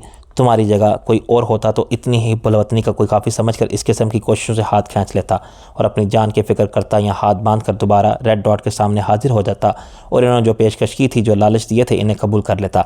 लोग इससे कहीं कम कीमतों पर मुल्क दुश्मनों के हाथों बिक जाते हैं। इसके बावजूद आपने मेरा साथ नहीं दिया। मैं अभी तक आपकी इस मुसलहत को नहीं समझ सका। मैंने कहा, मैं इस तरफ आने की कोशिश कर रहा हूँ। इन्होंने चाय की चुस्की ली, फिर गोया बेड़ी की कश से खूब लुत्फ़अंदोज़ होते हुए बोले, ये मसला बहुत उलझा हुआ था। हम मसाइल को इस तरह नहीं देख रहे थे जिस तरह तुम देख रहे थे। एक मसला ये था कि रेड डॉट वाले ख़ुद तो बेहद मुनज़्ज़म, ताकतवर और आने वाले ज़मानों की साइंसी ईजादात से लेस थे, लेकिन हमारे भी न जाने किस किस महकमे किस किस शख्स को इन्होंने इस तरह ख़रीद लिया था कि इसे ख़ुद भी मालूम नहीं होता था कि वो किस के लिए काम कर रहा था और जो खिदमात वह अंजाम दे रहा था वो इस मुल्क कौम के लिए कितनी ख़तरनाक साबित होगी। दुरुस्त है, मैंने तस्लीम किया। ऐसे 2-4 अफराद मुख्तलिफ इत्तफ़ाक़ात के तहत मुझसे भी टकराए थे, लेकिन मसला ये था कि इनमें कोई भी ज़िंदा नहीं बचा। न किसी अंदाज में वो मौत का शिकार हो गया। हमारे साथ भी यही हुआ। बेहद खामोशी और राजदारी से हमने कुछ लोगों पर हाथ डाला, लेकिन वो सब के सब पुरअसरार अंदाज में मर गए। बाज़ के बारे में तो ये फ़ैसला करना भी मुश्किल था कि इन्हें हलाक किया गया था या इन्होंने ख़ुदकुशी कर ली थी। नफीस साहब ये कहते हुए एक लम्हे के लिए मुतासिब नज़र आने लगे। इनमें हमारे कई बहुत ही मोहतरम, बहुत ही काबिल एतबार और हमारी दानस में नहायत बेदाग माजी रखने वाले लोग शामिल थे। इन्होंने चाय का एक घूंट भरा, फिर गहरी सांस लेकर बोले, इसके बाद हमारे लिए कहना मुश्किल हो गया था कि हमारे दाएं या बाएं हाथ पर जो शख्स बैठा है वो 100% और खालिसतन हमारा और इस मुल्क का वफादार है, बिका हुआ नहीं है। इस सूरत हाल ने हमें मफलूज करके रख दिया था। हम कोई भी कदम एतमाद से नहीं उठा सकते थे। छोटे से छोटा काम करते वक्त भी हमें यकीन नहीं होता था कि हम इसे पूरा करने में कामयाब हो सकेंगे। इसलिए हमने बज़ाहिर तुम्हारी बात पर बिल्कुल यकीन नहीं किया और तुमसे कोई वादा तक नहीं किया कि हम इस सिलसिले में कोई और रस्मी कार्रवाई भी करेंगे। हमें अंदेशा था कि अगर ये बात ज़रा भी लीक आउट हो गई कि तुम्हें हमारा ताउन हासिल हो चुका है तो तुम्हें फ़ौरन हलाक कर दिया जाएगा। रेड डॉट अपनी सारी तवज्जो इस बात पर मरकूज़ कर देगा कि हमने अपनी दानस में तुम्हारे लिए ख़तरात कम करने की कोशिश की थी और अंदर ही अंदर इस मुहिम के सिलसिले में काम शुरू कर दिया था। सबसे पहला ज़रूरी काम तो ये था कि हमने अपने इन खासुल खास साथियों का इंतखाब शुरू किया जिन्होंने अपने अमल से साबित कर दिया था कि वो अपने महकमे और इस मुल्क के साथ इतने मुखलिस हैं कि वक्त पड़ने पर इसके लिए जान भी दे सकते थे। आपकी इस अजीम शान एहतियाती तदबीर का मुझे कोई फ़ायदा नहीं पहुँचा। मुझे तो फिर भी इनके कहर व गज़ब का निशाना बनना पड़ा और फिर जान बचाने के लिए बड़ी तदबीरों के साथ यहाँ से बहुत दूर जाना पड़ा, रूपोश होना पड़ा। खैर, हमें यह तवक्का नहीं थी कि तुम अचानक इस तरह भाग निकलोगे और गायब हो जाओगे। हम तुम्हारी हिफाजत के कुछ ऐसे मंसूबों पर गौर कर रहे थे जिनसे हमारा यहाँ हुकूमत का कोई ताल्लुक़ नज़र ना आता, लेकिन इसी दौरान रेड डॉट खुलकर तुम पर हमला आवर हो गए। इसके कुछ हर कार्य खुलकर सामने आ गए। वज़ीर ख़ारजा हफीज़ साहब के आबाई मकान पर लाहौर में तुम्हारा इन लोगों से जो मार्का रहा, मैं तुम्हारा बच निकलना एक मौजज़ा ही था। बेगुनाही की भी अपनी एक ताकत होती है, शायद वही मेरे काम आ गई। मैंने कहा, ताकतवरों के लिए हर बेगुनाह को यूं ही महज अपने हुक्म अदूली की बिना पर हलाक करना इतना आसान होता तो आज दुनिया की आबादी बहुत कम होती और कदम कदम पर एक फ़िरौन का राज होता। बेशक, नफीस साहब ने सर हिलाया। बहरहाल, हम वहाँ के हालात से बेखबर नहीं थे। लाहौर में जो कुछ हुआ इसकी रिपोर्ट हमें फ़ौरन मिली और हमारे आदमी ज़रा ताख़ीर से सही लेकिन हरकत में आ गए। इन वाक़यात का एक फ़ायदा हुआ कि हमें पहली बार सही मानों में रेड डॉट के बारे में कुछ आरामद सुराग मिले और हम इन पर हाथ डालने में कामयाब हुए। क्या? मैं तकरीबन उछल पड़ा। आपने रेड डॉट पर हाथ डाल दिया? हाँ, नफीस साहब ने खासी तमानिया से इस बात में सर हिलाया। न सिर्फ हाथ डाल दिया बल्कि हमने इनकी कमर भी तोड़ दी थी। अब वो पहले जैसी ताकतवर तंजीम के तौर पर तो बाकी नहीं रही और ना ही इसके वो बड़े बड़े मंसूबे बाकी रहे जिनके ज़रिए वो हमारे मुल्क को एक तमाशगाह और तजर्बागाह बनाने की तैयारियाँ कर रही थी। इसकी ज़्यादातर क्रेडिट तुम्हारे साथियों, खुसूसन इस लड़की को जाता है जिसका नाम राहीला है। राहीला? मेरे दिल में एक तेज़ सी उठी। मैंने जब इस्लामाबाद इंटरनेशनल एयरपोर्ट पर कदम रखा था तब से मैं इसके बारे में सोच रहा था, लेकिन इसका कोई जिक्र ही नहीं आया था। इसके बारे में मुझे अभी तक कुछ मालूम ही नहीं हो सका था। नफीस साहब बात जारी रखते हुए बोले, मुझे तुम्हारे साथियों के बारे में काफ़ी मालूमात हासिल हो चुकी है। अहमद, सुलेमान, मुनीर, मसूद, टोनी, शबीर शेख, हनीफ खान, शफ़ी शाह और सरदार अली वगैरह के बारे में सब कुछ मालूम हो चुका है। वो तुम्हारे कारोबारी साथी हैं, लेकिन आम से कारोबारी आदमी नहीं हैं, गैर मामूली सलाहियतों के मालिक हैं। मुझे ये भी मालूम हो चुका है कि जाते वक्त तुम राहीला को इंचार्ज बना गए थे। इसने सरदारी का हक़ अदा कर दिया। वो बड़े ही कमाल की चीज़ है। वो है कहाँ? मैंने बज़ाहिर पुरसकून लहजे में पूछा। मैं अपने लहजे के इस्तिराब को छुपाने पर मुश्किल कामयाब हुआ था। तुम्हारे सब साथी यहीं इस्लामाबाद में मौजूद हैं। काफ़ी अरसे तो एक तरह से हमारे ही महकमे के आदमियों की हैसियत से काम कर रहे हैं। इनमें से कुछ यहाँ इस बस्ती में खाना बदोशों के रूप में मौजूद हैं और कुछ मुख्तलिफ मकामात पर मुख्तलिफ बहरूप में मुख्तलिफ ड्यूटियाँ सर अंजाम दे रहे हैं। ये सुनकर मेरे दिल को कुछ इत्मीनान हुआ। सुलेमान को एक बाजू से महरूम देखकर और सफदर की मौत की खबर सुनकर मेरे दिल पर जो घाव सा पड़ा था, इसकी अजियत में ज़रा कमी हुई, वरना मुझे तो अपने बाकी साथियों के बारे में तशवीश हो चली थी। नफीस साहब बोले, रेड डॉट इतनी ख़तरनाक ताकत, टकराव में तुम्हारे सिर्फ एक साथी को जान से हाथ धोना पड़े, लेकिन ये इन लोगों के हमारे हाथ साथ आ मिलने से पहले की बात है। जब से इन्होंने हमारे साथ मिलकर काम शुरू किया है, इनमें से किसी को कोई ख़ास गज़न नहीं पहुंची। अलबत्ता मुख्तलिफ़ ख़तरनाक कार्रवाइयों में हमारे कई आदमी काम आ चुके हैं। मुझे एतराफ़ है कि तुम्हारे आदमियों ने हमारे आदमियों से ज़्यादा बासलाहियत, मामला फ़हम और ज़हीन होने का सबूत दिया। ख़ुसूसन इस लड़की की सलाहियतें देख कर तो यकीन नहीं आता कि वो वाकई लड़की है। अब सूरत हाल क्या है? मैंने पूछा। सूरत हाल अब भी कुछ अजीब ही है, नफीस साहब ठंडी सांस लेकर बोले। रेड डॉट कुछ इस अंदाज में हमारे मुल्क में बिखरी हुई थी और इसके ज़र ख़रीद लोग कुछ इस तरह मुख्तलिफ महकमों में सराहियत कर चुके थे कि किसी एक ऑपरेशन के ज़रिए इसका खात्मा मुमकिन नहीं था। तादाद में वो सब लोग मजमूई तौर पर शायद चंद हज़ार से ज़्यादा ना हों, लेकिन इनके पास जैसी जैसी साइंसी ईजादात मौजूद थीं, इनको देखते हुए अंदेशा था कि किसी बराह रास्त और फैसला कुन तसादुम में वो लोग चंद मिनट में खुदा न खास्ता हमारे मुल्क को खंडर बना सकते थे। इस ख़तरे से तो मैं भी आपको आगाह कर चुका था, मैंने याद दिलाया। दुरुस्त है, लेकिन इसका सही अंदाज़ा हमें कुछ चीज़ें हाथ आने के बाद हुआ। नफीस साहब बोले, इनके असल और बड़े ठिकाने हमारे 3 शहरों में थे, कराची, लाहौर और इस्लामाबाद। लाहौर में तो बाकायदा इनकी एक ज़ेर ज़मीन दुनिया आबाद थी, एक अलिफ लैलवी और तिलस्माती सी दुनिया जिसकी तुम सैर कर चुके हो। क्या आप इस ज़ेर ज़मीन दुनिया तक पहुँच गए? मैंने इनकी बात काटते हुए बेताबी से पूछा। हाँ, इन्होंने इस बात में सर हिलाया। यही तो वह सबसे बड़ा कारनामा था जो हम तुम्हारे साथियों और ख़ुसूसन इस लड़की राहिला की वजह से अंजाम दे सके थे। फिर जैसे इन्हें कुछ याद आया, हाँ, एक और लड़की ने इस ज़मन में बड़ा अहम किरदार अदा किया। वो इन्हीं के कैंप की लड़की थी, लेकिन इसने गोया इनसे गद्दारी करते हुए हमारा साथ दिया। अगर वो हमारी मदद न करती तो शायद हमारा रेड डॉट की लाहौर वाली ज़ेर ज़मीन दुनिया तक पहुंचना तकरीबन नामुमकिन होता और इस पर कब्ज़ा करने के सिलसिले में तो बहुत ही खूनरेज़ी होती, ना जाने कितनी जानें ज़ाया होती। इसकी मदद और राहिला की कमांडो कार्रवाइयों की वजह से ये काम आसान हुआ और ज़्यादा जानी नुकसान नहीं होने पाया। इन वाक़यात की तफसील तुम्हें राहिला से मालूम हो जाएगी। वो झुरझुरी से लेते हुए बोले। अब सोचना हो तो वाकई ऐसा लगता है जैसे वो साइंस फिक्शन पर मुबनी कोई ख्वाब था जिससे हम सब गुजर रहे थे। हर लम्हे यही महसूस होता था जैसे अभी आँख खुली और अचानक सब कुछ गायब हो जाएगा, झूठा साबित होगा। वो लड़की कौन थी जिसने इनके कैंप में होते हुए आपकी मदद की? मैंने पूछा। मुझे तो यह नामुमकिन सी बात लग रही है। एक लिहाज से तुम सही कह रहे थे, नफीस साहब ने तस्लीम किया। इनके कैंप का कोई शख्स गद्दारी का तस्वर नहीं कर सकता, लेकिन वो लड़की दरअसल बुनियादी तौर पर इनका साथी नहीं थी, यानी सफ़ेद फार्म नहीं थी। वो यहीं की थी, तुम इसे जानते हो, वो भी तुम्हें बहुत अच्छी तरह जानती है, बल्कि शायद वो तुम्हारी अकीदतमंद है। किसी ज़माने में वो प्रिंसेस तहमीना के नाम से इंटरकाम में डांस किया करती थी। ओह, मैंने गहरी सांस लेकर रह गया। दर हकीकत हनी का जिक्र कर रहे थे, जिसे रेड डॉट वालों ने ब्रेन वाश के ज़रिए अपने इशारों पर नाचने वाली कठपुतली बनाया हुआ था, लेकिन इसने साइंसी तजर्बात के दौरान शायद इसके जहन के कुछ खुलिए इनकी पसंद के सांचों में ढलने से बच गए थे। इसलिए इसने प्रिंसेस तहमीना के रूप में भी मेरी मदद की थी, जिसकी वजह से वह रेड डॉट के ज़ेरे अताब आ गई थी और इन्होंने इसे गायब कर दिया था। इसके बाद न जाने किस तरह इसने रेड डॉट के ख़िलाफ़ ऑपरेशन में नफीस साहब की और मेरे साथियों की मदद कर डाली थी। खैर, ये तफसीलात तो मैं बाद में मालूम कर सकता था। फ़िलहाल तो मैं मुख्तसर जब सब कुछ जानना चाहता था। मैं समझ गया आप किसका जिक्र कर रहे हैं, मैंने जल्दी से कहा। बहरहाल आप लाहौर वाली ज़ेर ज़मीन दुनिया तक पहुंचने में कामयाब हो गए। हाँ, नफीस साहब ने इस बात में सर हिलाया और वास्कर की जेब से एक और बेड़ी निकाल कर सुलखाई। वो ज़ेर ज़मीन दुनिया तबाह हो चुकी है। कुछ हमारे हाथों तबाह हुई, कुछ इन्होंने खो तबाह कर दी ताकि चीज़ें हमारे हाथ न लगने पाएँ। इसके बावजूद बहुत सी चीज़ें हमारे हाथ लगीं, बहुत कुछ मालूम हुआ। बहुत से अफराद इनके भी मारे गए। इनके बाद ही हमें पता चला कि कराची में इनकी इस किस्म की कोई ज़ेर ज़मीन दुनिया मौजूद नहीं है, लेकिन वहाँ बहुत से अहम अफराद मौजूद हैं जो इधर उधर बिखरे हुए हैं। अभी हम इन्हें तलाश नहीं कर सके, इन तक नहीं पहुँच सके। हमें पहले इस्लामाबाद की तरफ तवज्जो देनी पड़ी क्योंकि यहाँ इनकी दूसरी ज़ेर ज़मीन दुनिया मौजूद है। मुझे याद आया, एक बार मुझे इस्लामाबाद के एक नवाई इलाके से अगवा किया गया था। मेरी आँखें एक अजीब अलिफ लैलवी और तिलस्माती माहौल में खुली। नफीस साहब बात जारी रखते हुए बोले, दर हकीकत इनके यहाँ वाले ठिकाने की हैसियत वही थी जो इंसानी जिस्म में दिमाग की होती है। सब कुछ यहीं से कंट्रोल होता है, अहम अहकामात यहीं से जारी होते थे। हमारा ख्याल है कि शायद अब यहाँ ज़्यादा अफराद मौजूद ना हों, लेकिन इनके नेटवर्क को कंट्रोल करने वाले आलात, कोई बहुत बड़ा कंप्यूटराइज निज़ाम और कुछ बहुत तबाकुन किस्म की साइंसी इजादात यहीं मौजूद हैं जो महज कोई एक बटन दबाए जाने के मुंतज़िर हैं।